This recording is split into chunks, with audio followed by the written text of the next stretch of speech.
Halo, kembali lagi dengan saya Hino Kertapati, masih di kelas copywriting sesi keempat. Nah, kali ini kita akan membahas khusus tentang headline. Kenapa ya tentang headline aja? Ya, karena ternyata headline ini punya spesifikasi khusus yang bisa digunakan dalam copywriting loh teman-teman. Yaitu headline ini ternyata bisa berdiri sendiri tanpa ada body, bahkan mungkin tanpa ada CTA bisa. Nah, kok bisa? Nah, ini ada contohnya yang akan kita contohkan di sini. Lalu bagaimana headline yang berdiri sendiri? Ya, kenapa ada headline yang berdiri sendiri? Karena di era digitalisasi sekarang ini ternyata untuk kampanye-kampanye yang ada di media sosial lebih menuntut fokus ke gambar.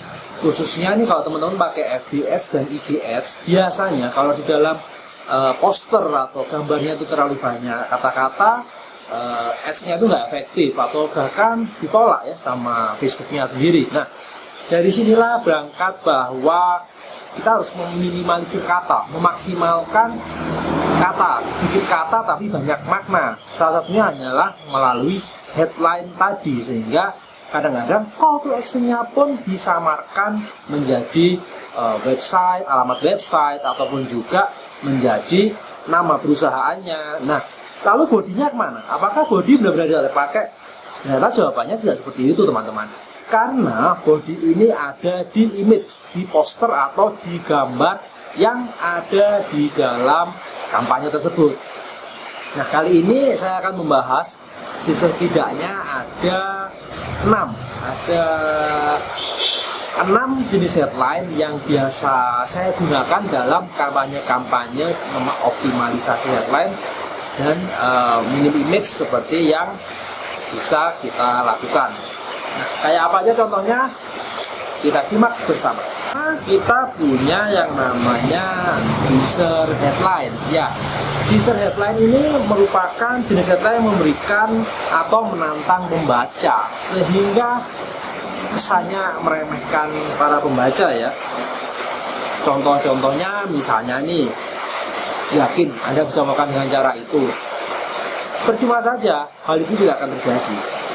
Atau juga lakukan dengan cara saya kalau Anda berani. Nah, itu contoh-contoh teaser headline. Kemudian yang kedua kita punya yang namanya question headline. Ya, question headline. Seperti namanya, headline ini adalah bertanya sehingga membuat audiens, membuat pembaca lebih berinteraksi, lebih ingin untuk menjawab pertanyaan kita. Contoh-contohnya sebenarnya, apakah Anda sudah merasa sehat? Bagaimana kabar Anda hari ini? Lalu, apakah Anda sudah kaya hari ini? Ini dia contoh-contoh dari question headline. Kemudian yang ketiga kita punya yang namanya fear headline. Nah, seperti namanya nih, fear artinya ketakutan. Artinya headline di sini dalam tanda kutip nih teman-teman berusaha menimbulkan ketakutan-ketakutan kepada audiens untuk dia bisa lebih menyimak dari copywriting ataupun kampanye kita. Lalu apa ya contoh-contohnya? Misalnya waspada, hal ini berbahaya, hati-hati, awas. Nah, kata-kata yang diawali seperti itu bisa menjadi sebuah headline yang menakutkan atau fear headline. Nah, kita sekarang nyambung ke headline yang selanjutnya. Kita punya selanjutnya namanya gimmick headline. Nah, gimmick nih, biasanya gimmick itu dipakai di konten ya, konten video, lalu juga di sinetron kadang-kadang dia ada gimmicknya. Sebenarnya mirip sama itu adalah bagaimana headline ini memainkan kata-kata dengan memasukkan unsur kejutan, lalu juga mengulang kata, serta juga memberikan unsur-unsur konyol biasanya di dalam gimmick headline ini.